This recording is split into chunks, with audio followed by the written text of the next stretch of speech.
G'day, it's Oscar.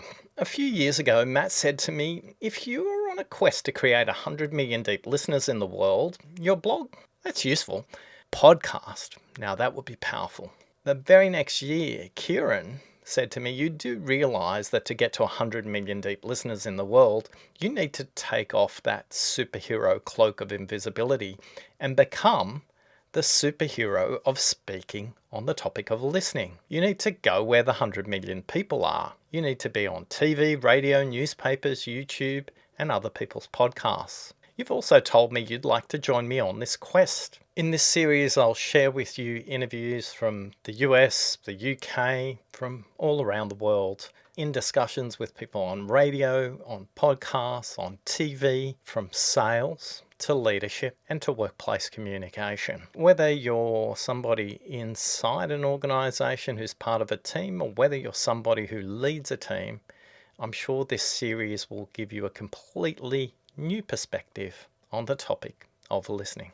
In this discussion with Matt Bodner from The Science of Success, he gets so much out of me because of his very thorough preparation. You can see those show notes at successpodcast.com. Matt asks very thorough and thoughtful questions. I love his questions because he's asking the questions his audience would want to hear rather than just satisfy his own listening curiosity.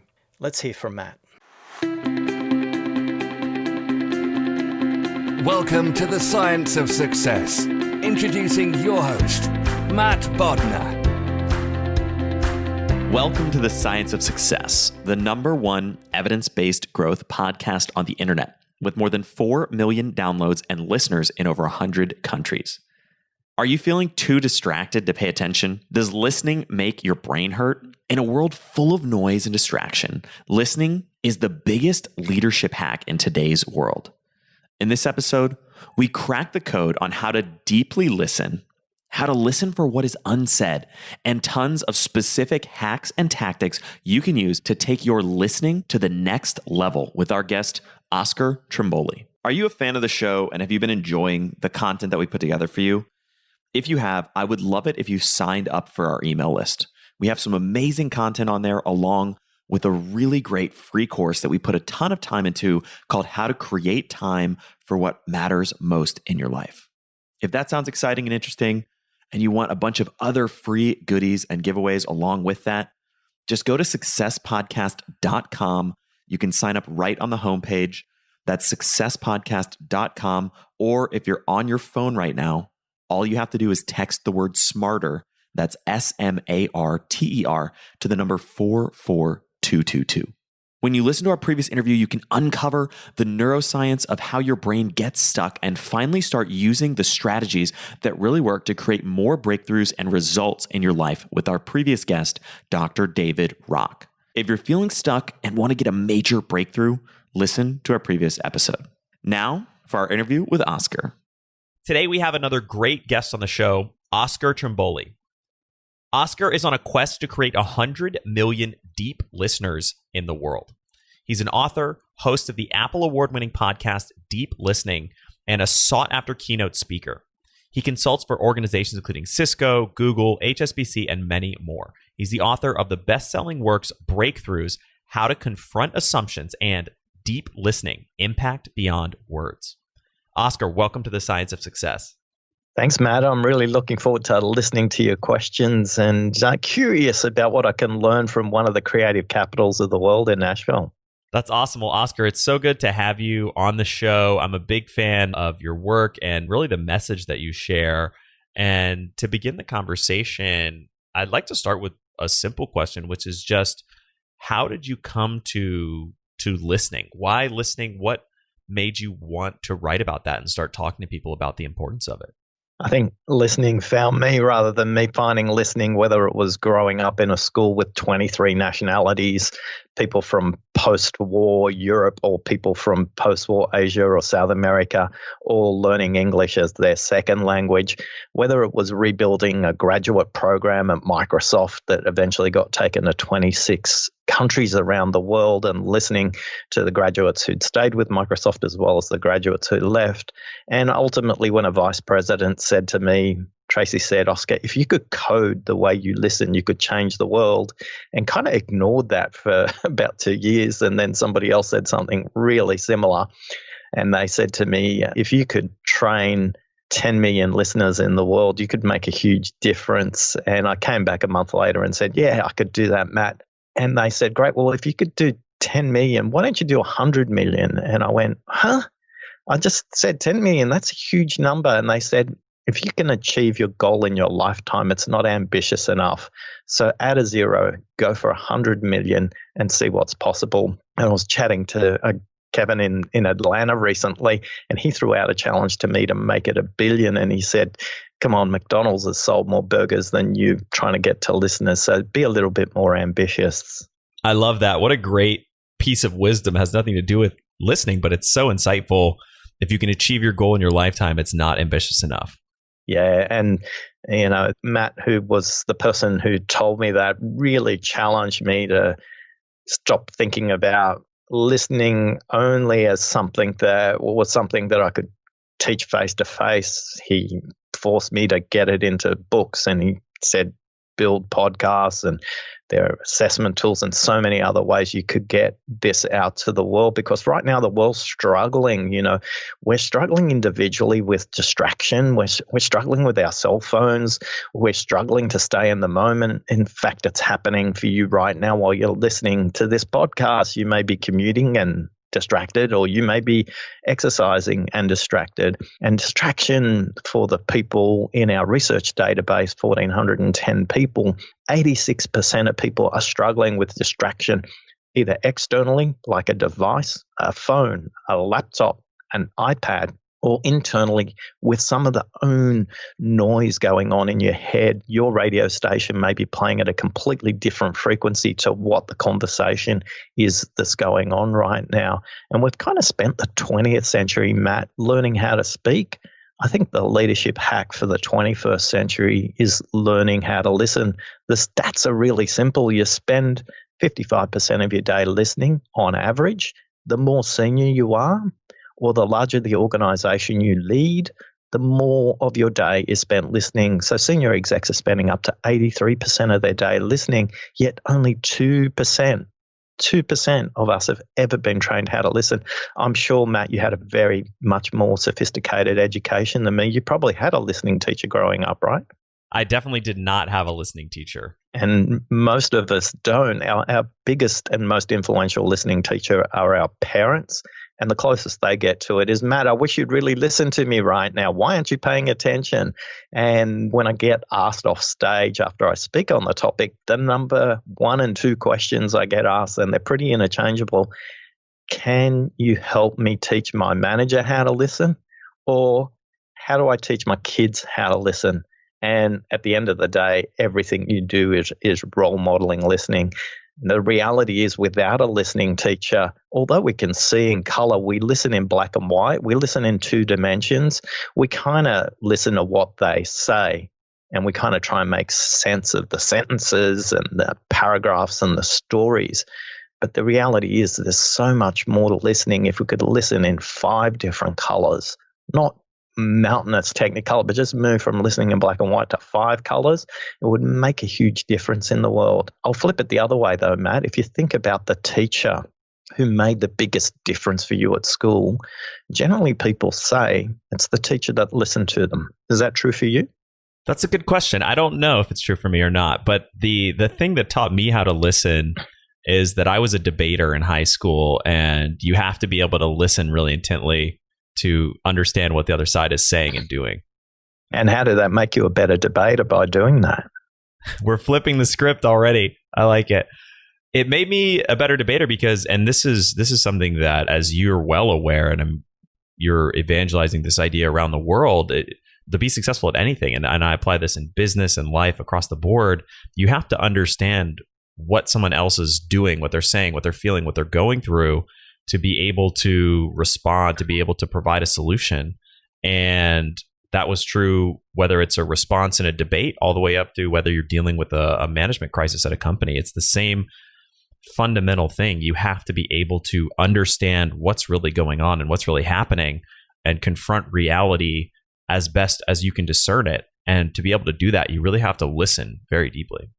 And the leaders I work with, Matt, and you highlight this from the debate, and one of the exercises I set them is for today and the next day and the next week, listen to somebody in the media you fiercely disagree with. And in doing so not a person who's right in front of you like it was with your debates, but if you can tune your frequency to make sure that you listen to somebody in the media, whether that's on TV or radio or a podcast, whatever they have as an opinion, make sure it's the opposite to you, and then you can start to understand the difference between hearing and listening. Because if you listen to someone you fiercely disagree with, suddenly you'll become conscious not only of their assumptions, their judgments, their prejudice, anything you find that's different in your historical experience to them, but you also start to notice that as a mirror back to yourself, and you wonder, what prejudice am I holding? What assumptions am I holding? So a really simple tip for everybody, if you want to become aware of your listening blind spots, those things you're not even conscious are true for you, spend one day out of the next 7 and spend 30 minutes listening to someone you fiercely disagree with through the media. 30 minutes is important because for 5 minutes you can hold it, maybe even for 15 minutes you can hold it. But once you go past the 18-minute mark, you start to get frustrated and you start to get angry and you start to want to debate that person there. So a really simple, practical tip for everybody. If you want to become conscious of your listening blind spots, listen to somebody you fiercely disagree with. Yeah, that's a great tip and a great strategy. I want to come back to something you said a second ago that I think bears digging into more, which is this notion of the difference between hearing and listening. Tell me more about that. So we all hear. In fact, the very first skill we learn inside our mother's womb at 20 weeks is to distinguish our mother's sound from any other sound, Matt. At 32 weeks, you can distinguish Beethoven from Bon Jovi from Beaver. And the minute we come into the world in very active birth. The moment you scream is when the clock starts. That's when you're on your birth certificate. The time of your birth is defined by the time you scream. So we spend the rest of our life screaming to be noticed. And yet the very last thing that leaves us as a skill when we pass away, when I interviewed a couple of palliative care nurses and doctors, is hearing. Hearing is listening to sounds. In fact, while you sleep, you can hear. It's really important that you hear while you sleep because it's part of our survival instincts. But listening is the ability to make sense of what you hear. The difference between hearing and listening, I always say, is the action you take. Nothing is more frustrating when you have a conversation with somebody and you nod and you commit to do something and you don't do it. And the next time they come back, they go, "How did you go with that?" And you go, "Oh, I forgot." And then that they interpret that as, "Well, you heard what I said, but you really didn't listen." So for most of us, listening is about making sense of what we hear. Deep listening, on the other hand, is helping the person who's speaking to make sense of what they're saying, because too much of listening is fixated on ourselves and understanding what we need to do to make meaning of what they're saying. That's handy, but a really powerful listener helps the person speaking make sense of what they're saying, not just you make sense of what they're saying as well. So most of us, and in the 80s and the 90s, they had this amazing movement called the active listening movement, which is focus on the speaker, notice what they're saying, nod, use nonverbal affirmatives like or tell me more as an example. But the reality is all that's helping you to do is helping you to listen is interesting. Helping them to listen to themselves is even more important. Matt, there's 3 parts of neuroscience I'd love everybody to understand before they leave the podcast today. And if you were only taking one note, this is the note I'd be taking. If I got run over by a truck, and I hope that one thing I pass on to the world is these 3 numbers. I speak at 125 words a minute. You listen at 400 words a minute, and I think at 900 words a minute. And we're going to deconstruct each of those numbers. So this is the maths and science of listening.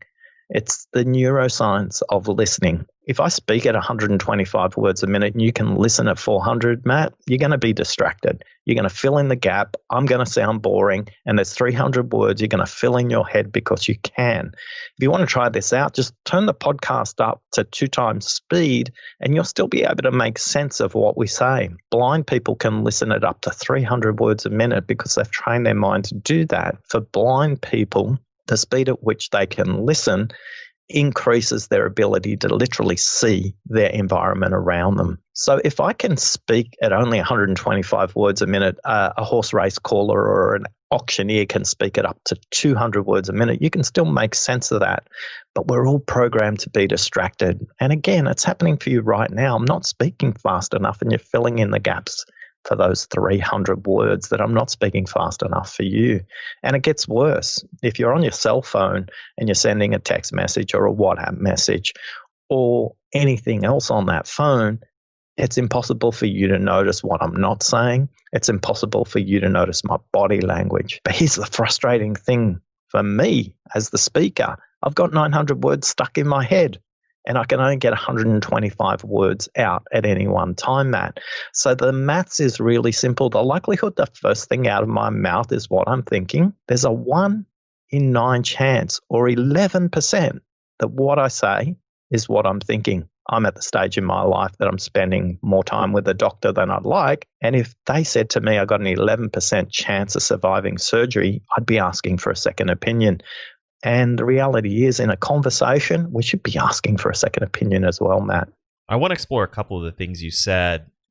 Those are some really interesting stats. Coming back to something you talked about a second ago, tell me about this idea of how do we help somebody listen to themselves? And I might be phrasing that incorrectly, but how do we focus on the other person and the idea of deep listening?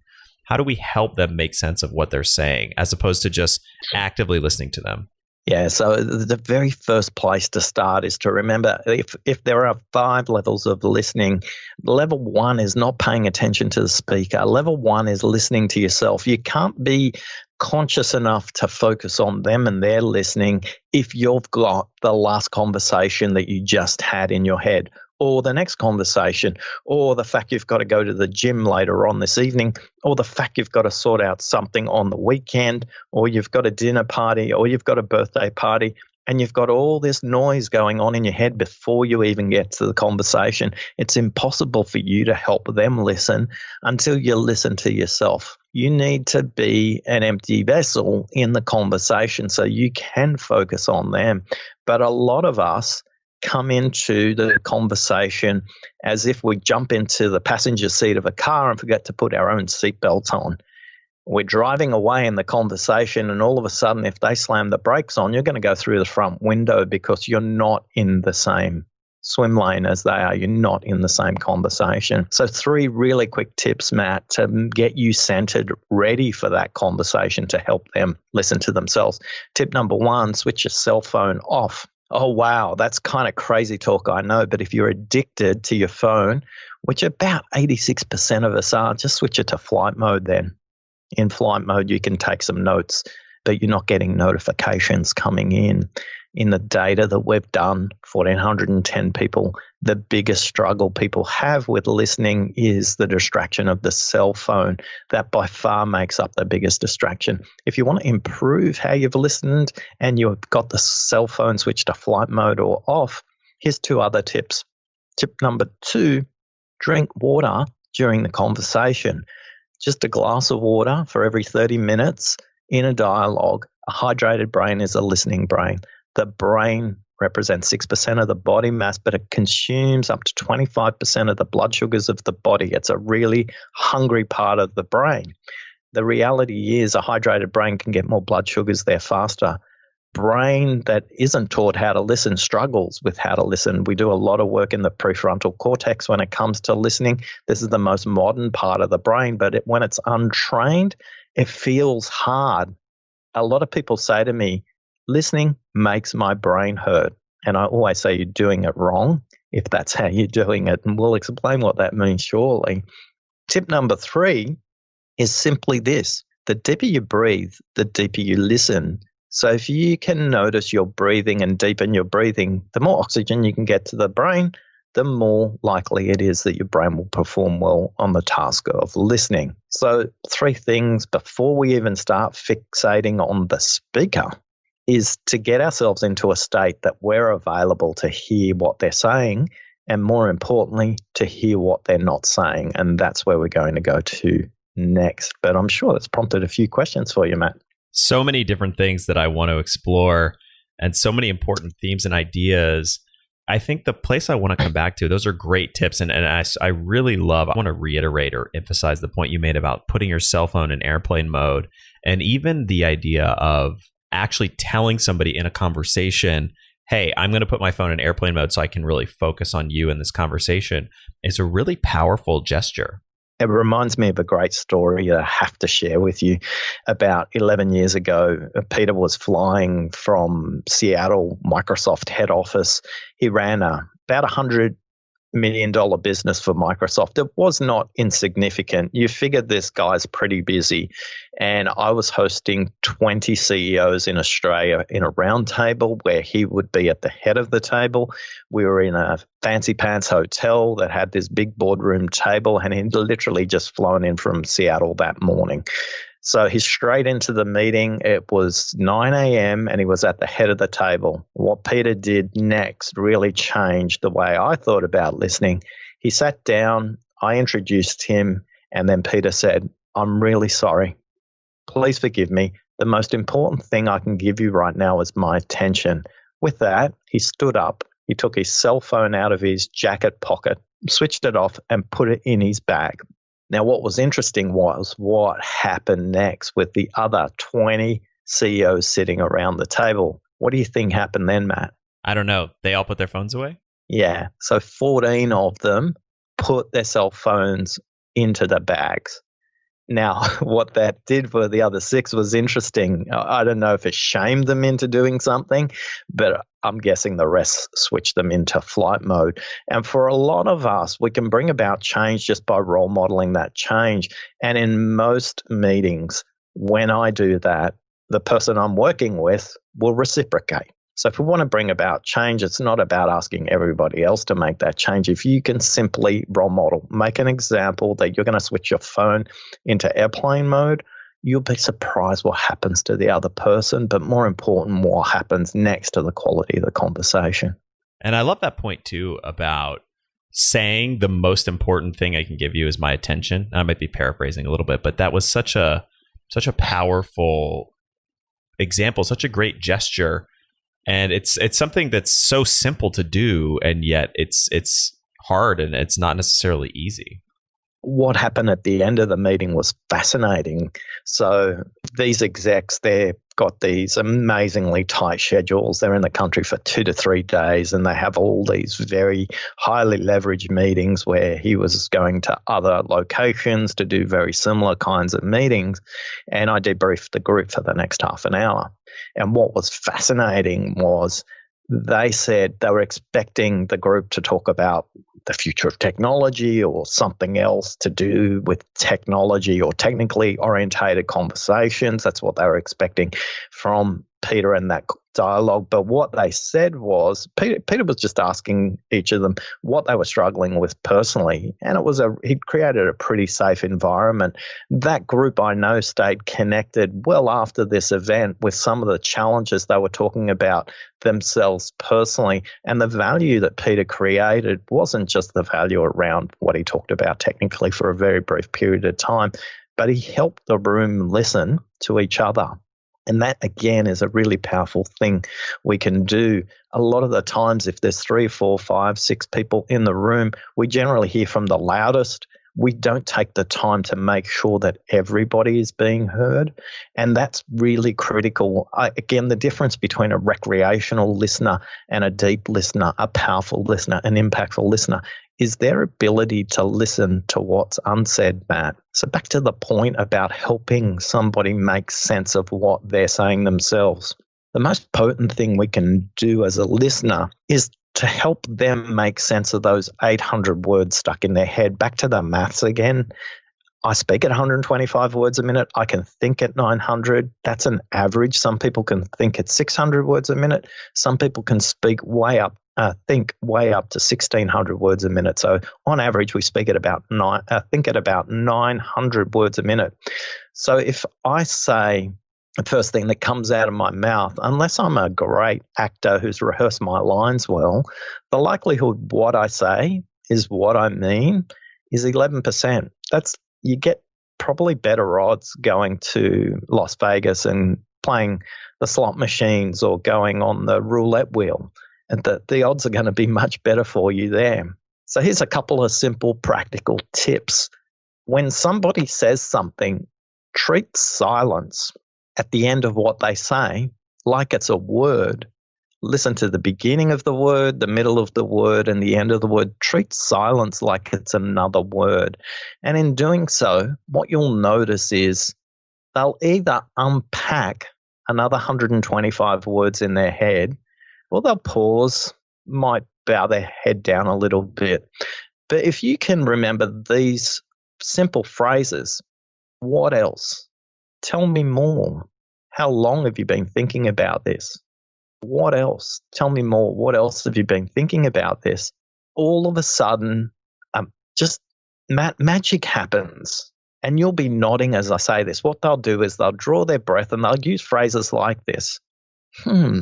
Well, actually, what's really important on this topic is, well, they'll say, now that I think about it, what I haven't told you is, well, they'll say, what I've said is interesting, but let's focus on this. And doesn't matter how it comes out, Matt, what they're doing is exploring what's stuck in their brain. You see, our mind is like a washing machine. While we're on wash cycle, it's sudsy, it's dirty, it's moving around, and it's kind of not making much progress. But when we speak, it's like the rinse cycle of a washing machine. It's like clean water is coming into our brain, and as we speak and express this idea, what's happening to the neural pathways and the synaptic connections is they're creating an electronic circuit for the idea to be expressed. And then the idea takes a concrete form where we can look at it together, we can analyze it together, and more importantly, the speaker can see it and notice it. So for most of us, if we just practice saying, tell me more, you'll be shocked what you hear, but more importantly, they'll start to understand what they mean, not just what they said the first time. Have you ever been in a situation like that, Matt? Yeah, absolutely. And those are great strategies. I love all three of those techniques or phrases that you can use to really dig in and explore any conversation. And even the fourth thing, which is the silence. Silence is such a powerful strategy, such a powerful tool, and in some cases can even be a weapon in some conversations. In the West, we have a poor relationship with silence. We call it the pregnant pause. We call it the awkward silence. Yet in China, Korea, Japan, many of the ancient traditions like the Inuit of North America, the Aborigines of Australia, the Maori, and the Polynesian cultures, a lot of the ancient jungle cultures of Africa and South America, silence is a sign of wisdom. It's a sign of seniority. It's something they're extraordinarily comfortable with. And in our rush in the West to fill silence, we actually miss out on quite a lot. Tell me more. I like how you're role modeling that, Matt. It shows you're listening. And what that made me feel when you say, tell me more, is like, wow, Matt's taken the time not only to hear what I said, but to listen to it and use the phrase. So in a lot of Aboriginal cultures, for example, and the great storytelling cultures of the planet, silence makes an important part of the story to allow the person who's listening to the story to catch up in their mind the gap between their imagination and what the speaker's actually saying. But it also helps them to overlay their own experience and meaning behind it. For most of us, if we've heard powerful public speakers, or we may have noticed in stage shows or musicals, great oration, if we think about Martin Luther's speech, I Have a Dream, there are many pauses that he used in that speech to allow the 200,000 people at the Washington Monument to catch up with what he was saying that was really important. And in using that simple phrase, tell me more, we create much more nuance in the dialogue. We create much more awareness in the dialogue, not just for me as a speaker, but also for you, Matt, in asking that question, tell me more. Now you've understood a bit more about the storytelling cultures. And for those in the audience listening, they have a different perspective. I think it's fascinating that tell me more, what else, etc. These phrases create the opportunity to simultaneously bridge that gap, the numbers gap, to be a deeper listener and to get a more rich, nuanced, and detailed understanding of whatever you happen to be discussing.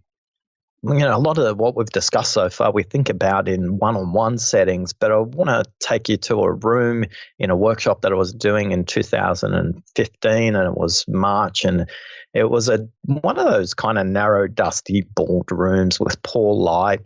And we'd been working since 8:30 in the morning in a workshop with a group of leaders in an organization that had been growing at about 30% since they started 5 years earlier. And in that room, it was 11 people, and we were just before the lunch break. It was about 11:45, and everyone was kind of hungry, and the CEO was giving me the eyes to say, hurry up, let's get to lunch. And we just had one simple exercise, and the exercise was this. If you were to describe our organization as an animal, what animal would you describe it as? And as we went around the room, the loudest spoke first, and they kind of anchor the conversation. People tend to follow what the first off people would say. So some people said an eagle, some people said an osprey, some people said, think of any bird of prey that moves really fast, flies and adapts to its conditions and kills things.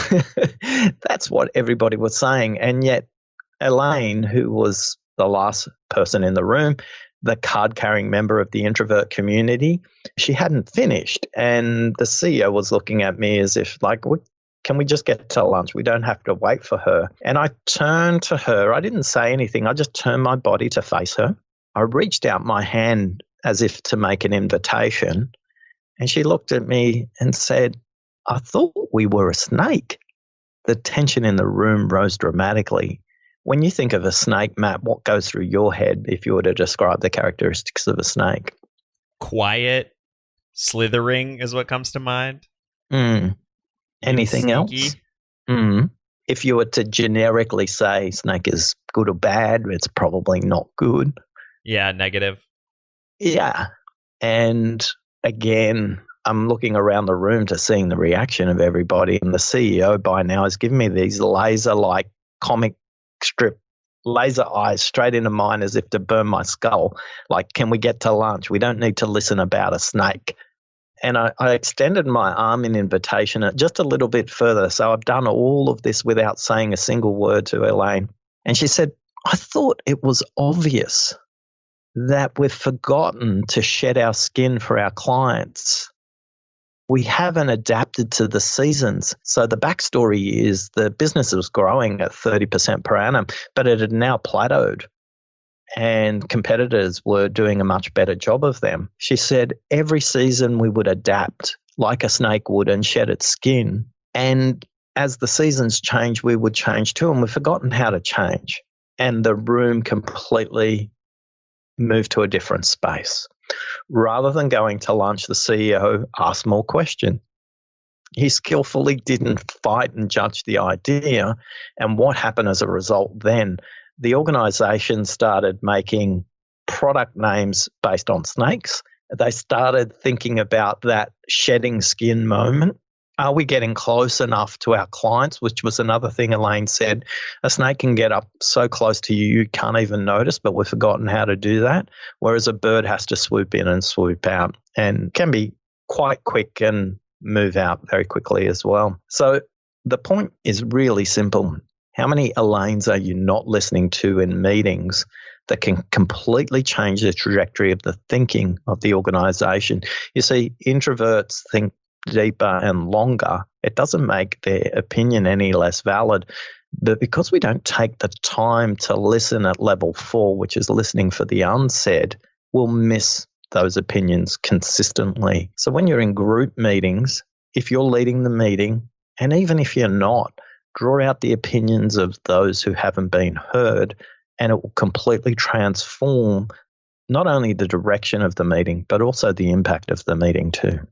Incredible story and so interesting. I love how you even teed it up and said, what do you think about snakes? And then you come to this realization of the powerful implications of that. Really, really interesting. You touched a second ago on level 4 of listening, and earlier we started sharing the 5 levels, but I'd love to come back and really share all 5 of those and unpack them a little bit. Yeah, let's do the quick movie trailer for 5 levels of listening. Level 1, listening to yourself. Level 2, listening to the content. Level 3, listening for the context. Level 4, listening for what's unsaid. And then level 5, listening for the meaning. And for each of those levels, I'll just provide one quick explanation and a tip, Matt, if that makes sense. So at level 2, listening for the content, this is where most of us, if we've had any training in how to listen, or our focus on how to listen, means we listen for the content of the speaker, we listen for their words, we may listen for their body language. So the ninja tip at listening for content is listen for energy. Notice how far back their shoulders are. If you can listen to where they're speaking from, that's even more powerful. See if you can notice the change in my voice as I move down further into my throat. I'm a little bit more constricted down here, and that probably tells you I'm not comfortable articulating the idea as opposed to doing it from here, which is down in my deep diaphragm, and I'm feeling very comfortable with it. If your head is in your cell phone and you're not paying attention, you're not going to notice that vocal fry. That happens occasionally because sometimes it only happens in a microsecond. For some people, the simple act of taking their shoulders back a little bit further and filling their lungs with air gives you a great signal to say something's changed for them. So listening to what they say, even watching body language as an example, are their arms crossed or are they squinting when they talk? All these non-verbal signals are taught to us in body language, but ultimately the third thing you want to notice is listening for state change. And in doing that, you can simply ask them, what happened for you then? And they'll go, wow, they noticed that I brought my shoulders back or leaned in. And all of a sudden, that's the same code word to help them explain and get connected, not just to what they're thinking, Matt, but also to what they're feeling. Your gut has more nerve endings than the brain. So if we can help people get more connected with their gut feel, that's an awesome way to listen. Level 3, listening for the context. We want to understand what patterns they talk about. Do they talk always about the past or the future? Do they talk about problems or solutions? Do they talk about themselves as individuals, or do they talk about collectives, teams, for example, organizations or families? Or do they talk about very internal things, either internal to them or internal to the organization, or they externally orientated? If you can notice patterns in the way people dialogue, you can simply say to them, I'm curious if you've noticed any patterns in what you've said so far. And again, that's another way for them to start to think about what they haven't said. In most cases, whatever pattern you're thinking about, they won't notice. So if you say to them, curious if you've noticed any patterns in what you said so far, whatever pattern they come up with is probably not the pattern you're thinking about. Level 4, we've spent a bit of time here, but it's the ninja move of listening for what's unsaid. It sounds completely counterintuitive, but we want to unpick the other 800 words that are stuck inside people's head. Listening to the unsaid expands the conversation, helps them make sense of what they mean, But this is where you can have an impact beyond words, and you can amplify the impact not just of you in that conversation, them in that conversation, but you can have probably multi-generational impacts on some of the conversations you have because you're expanding the thinking. Level 5 is listening for meaning, and listening at meaning can be something as simple as this. I was doing a workshop with a sterile manufacturing company a couple of years ago, 86 people managers in a room, Matt, and you could cut the tension with a knife in there. I was there to talk about listening, but I could sense by about the 20-minute mark, the room wasn't there to listen about listening. They had many other things on their mind. And for a lot of us, we just need to trust our gut feel a little bit more. I turned to my host, who was the CEO, and said to him, if it's okay with you, I'm just going to change what I'm going to do for the next 5 minutes. Are you okay with that? And he looked at me again as if to say, are you crazy, man? And I said, well, do you trust me? And he goes, do I have a choice? And I said, yeah, you do. You're my host. So I'm in your hands. It's your audience. He says, I trust you. Go for it. I turned to the room and I said, look, just for the next 2 minutes, can you just turn to the person next to you? Tell me what movie is happening right now in this organization on this site with 500 other employees working out there. The room instantly changed energy, Matt. It was this buzz in the room. There was lots of laughter and everybody was kind of having a joke. It was really hard to pull the group back, to be honest. I probably lost complete control of the room at that point in time. And then I thought it was 2 minutes, but it was probably closer to 7. We wound the group back and said, hey, we'd love to know some of the movies. And as the hands went up, the movie was Die Hard with a Vengeance. The movie was Titanic. The movie was Tower Inferno. You name the disaster movie, and they were saying it, Matt. Now, the funny thing is, none of them would ever have turned to the CEO in the room and said, coming to work every day feels like I'm working in a disaster movie. But that simple question, what movie are we in, or what book are we in, or what stage show are we in, or what TV character might we be? These simple ways to detach yourself from the content all of a sudden changed the mood of the meeting, and it changed the mood of my host. He stood up on stage, he took the microphone off me and gestured for me to sit in his seat in the front row. And at that point, I just went, oh, well, guess I'm not getting paid for this gig. But what he did next was amazing. He turned to the room. He apologized. He said, I'm really sorry. I don't expect anybody to come to work in a disaster. I've tried to solve this problem with you for 3 months and I can't fix it. Can you help me? And in that moment, he gave me the mic back and said, Oscar, you've heard something in 25 minutes that we haven't heard in 3 months. Can you use the remaining time to help us move forward? And all I did next, Matt, was say, who aren't we listening to solve this problem? And they all agreed they hadn't talked to the frontline production workers. Now, the backstory, for 3 months, they've been struggling with an impurity in this very sterile manufacturing process. And every time they thought they'd solved it, the impurity came back. Now, the implication of that is up to $10 million worth of stock is stuck in quality assurance because they won't let that go out to patients. And in 3 days, talking to frontline production workers, they solved that problem. But more importantly, they solved it permanently. So sometimes the most important people to listen to aren't even in the room. And yet for all their sophisticated Six Sigma and 5 Whys methodologies and powerful masters and PhDs in chemical engineering, it was the frontline workers, the people who packed boxes on the assembly line who pointed out what was wrong in the piping in the system that helped everybody listen. But if we didn't listen for the disaster movie, we wouldn't have had the permission to go there. So that's where you can have an impact beyond words if you really listen deeply. Another incredible story. And 2 of the questions that you brought to that are so fascinating. One, I love the question about what movie or what book or what TV show is happening right now in this organization. Such a great question. And the other one, which you just touched on a second ago, is this question of who are we not listening to right now? Both of those are tremendously powerful. And unfortunately for a lot of organizations, the answer is the people closest to the customer, the people closest, if you're in a non-for-profit, to those that we serve. if you don't listen to those frontline workers, you will be hearing from your regulators. You will be hearing from the media because you missed the point of why the organization or leaders exist.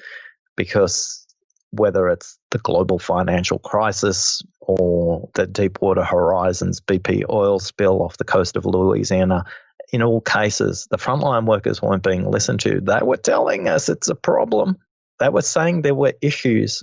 There were complaints coming into the system, but people were choosing not to listen. So for all of us in that moment, if we come back to this week, for 30 minutes, just listen to someone you violently disagree with to help you tune your listening muscles in to remove judgment and bias from the way you approach your listening.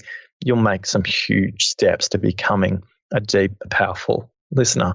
And most practically, Matt, please switch that phone into flight mode for every conversation that matters. And people say to me, yes, Oscar, but what are the conversations that don't matter? And I always say, if you're having a conversation with a human, they all matter. You'll be surprised what you learn no matter who you speak to. So switch those cell phones to flight mode. You'll be shocked what you learn when you're listening fully. You're listening in Technicolor rather than listening in black and white. Two great recommendations. And we usually ask our guests for one action tip or practical piece of advice or homework for the listeners to execute, take home from the episode. I think both of those are great pieces for that. I have one other question, which I'm curious. One of the key components, and this is something that I've unpacked a little bit just from some of the stories you've told, is that you seem to be a master at asking great questions. How did you develop that skill set? I think it was from watching other great masters asking questions. I think it's when you see the impact a question has on others, and particularly for me, in my case. So, that question, Matt, we talked about right at the beginning when my Matt asked me the question, do you think you can achieve that goal in your lifetime? And I said, no. It was a great question. And he said, well, if you can achieve it in your lifetime, it's not ambitious enough. Now, it didn't matter what I said. The point he was trying to make was, are you being ambitious enough in what you're trying to achieve? Now, he could have said to me, you're not being ambitious enough. And yet the distinction that he made was really potent to me. If I can own my own change through my own awareness of the gap between where I am today and where I need to be in the future, I'm more likely to do it than if somebody tells me to do it. And the only way you can get someone to notice the gap between where they are today and where they want to be tomorrow is not by telling them, it's by asking them a question. Matt, if you were in my studio right now, on my right is a 4-foot poster of Yoda. On my left is a 2-foot stuffed Yoda, and all across my shelves are various Yodas.